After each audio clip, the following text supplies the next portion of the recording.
So, speaking of amazing, I'd like to introduce two pretty amazing people. First one is one of the most successful executives in the history of professional sports. His teams won 10 AFC West championships with 9 consecutive division titles,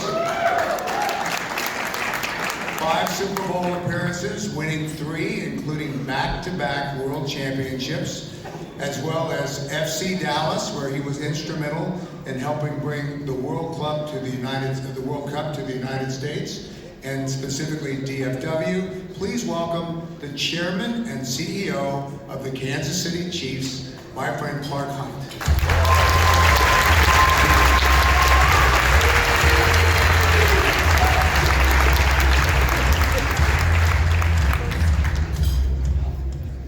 Well, joining Clark on stage is a young man who I think has had an amazing future coming up when he gets a little bit taller in sports media. He's a club kid from Wisconsin who credits the Boys and Girls Club for giving him the support and resources to follow his dreams. He's 11 years old. He has his own podcast. He's been on NFL Network. And multiple national platforms. He's already interviewed some of the biggest names in sports. We can't wait to hear their conversation. I will be taking notes to see how he does. Please welcome Bex.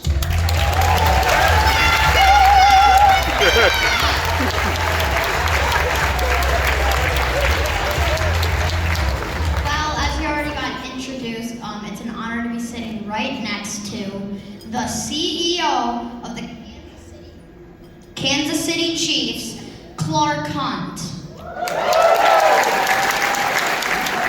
Well, Bex, it's a great honor to be here tonight, sitting here on this couch with you. And I have to say, I'm a little intimidated by you and your sneakers. Oh my gosh, thank you so much. Here's a little. Alright, let's get into this thing. As you can see, right here, the prestigious Lombardi Trophy. By the way, this is the real one. There's dirt on it from like the players, this thing keeps cutting out. But speaking of Lombardi Trophy, did you get to bring it home with you after you won? Well, a little bit of a funny story. Normally we would not bring it home, but our first Lombardi that we won in the last 6 years was in 2020. And we won that trophy in February of 20, and we brought it to our house for a party, and then what happened? The world shut down with COVID.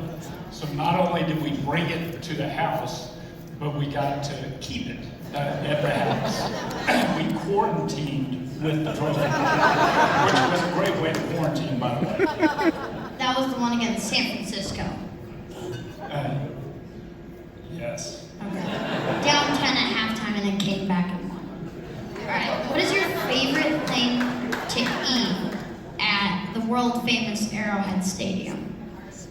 Well, there are a lot of things that I like to eat, but probably my favorite is chicken tenders. We have some really outstanding chicken tenders. In fact, in the course of a year, we will serve over 100,000 chicken tenders at Arrowhead Stadium. Those must be some good chicken tenders. It's really about the sauce. I like it with honey mustard sauce, but naturally in Kansas City we have great barbecue Yeah. sauce.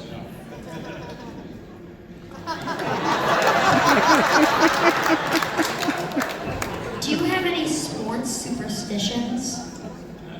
Well, I used to have a lot of superstitions, and would display those at Chiefs games and FC Dallas games. Then a funny thing happened. We hired Andy Reid as our head coach, and we drafted Patrick Mahomes. And from that point forward, I didn't need any superstitions. Here, you need to be a dictionary for me for 1 second. What does superstitions mean? It's something you do in the hopes that it will bring you good luck. Okay, alright, that makes more sense now. What is your favorite piece of advice to give to young people? I would say it's to have your priorities in the right order.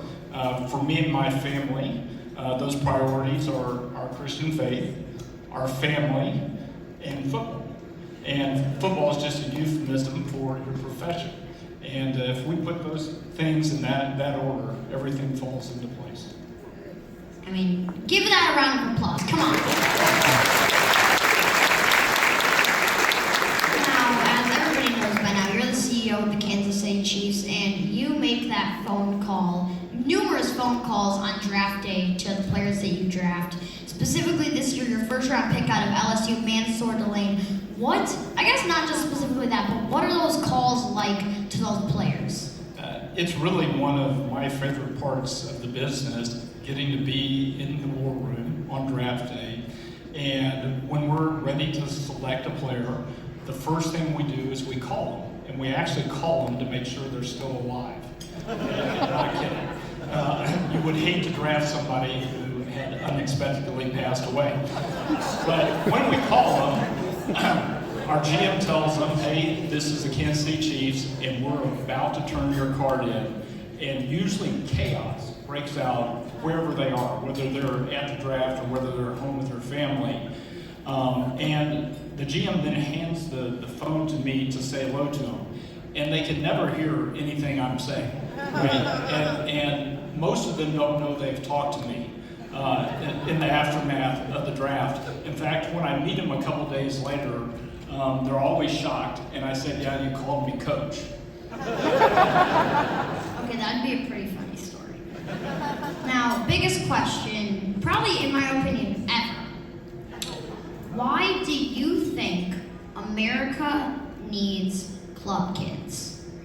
Well, I think we've seen why we need them tonight.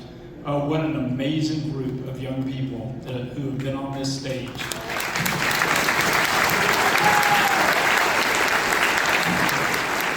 They're talented, they're motivated, and they're going to make a difference in this world. And we need more people like that. Facts. There are some great, actually, you know what? All of them are just great. Everybody here, thank you so much for being here. Paxton Clark, out.